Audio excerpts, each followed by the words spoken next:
राधे राधे दोस्तों, जय सिया राम, हर हर महादेव। स्वागत है आप सभी का हमारे चैनल पर। तो कैसे हैं आप सब? आशा करती हूँ आप सब बहुत अच्छे होंगे।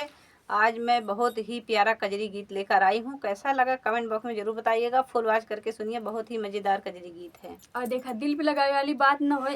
अक्सर का कहते मैं से काम चोर हो गई करे थे सबका के का हमरा वही से हुआ। तब एक कहते कहा थे सबके दिल पे जिन लगा जाए, सिर्फ सुना जाए इंटरटेनमेंट के लिए है। जांगर चोर बलमुआ जियरा के जंजाल बा, पैसा बिन कंगाल बाना। जांगर चोर बलमुआ जियरा के जंजाल बा, पैसा बिन कंगाल बाना। बाटे कौनो ना कमाई, चाही सूट बूट औटाई। बाटे कौनो ना कमाई, चाही सूट बूट औटाई। हथवा घड़ी लगौले पाकिट में रुमाल बा, पैसा बिन कंगाल बाना।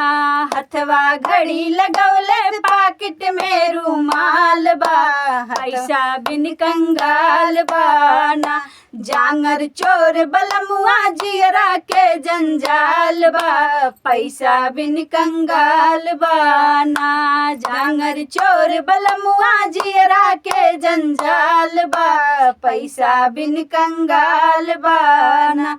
नाही लहंगा बाना साड़ी, नाही झुंथिया बाकल बाली। नाही लहंगा बाना साड़ी, नाही हरवा नाकन बाली। पितरिक नथिया बिन तरसौलस बड़ा बवाल बा, पैसा बिन कंगाल बाना। जांगर चोर बलमुआ जियरा के जंजाल बा, पैसा बिन कंगाल बाना।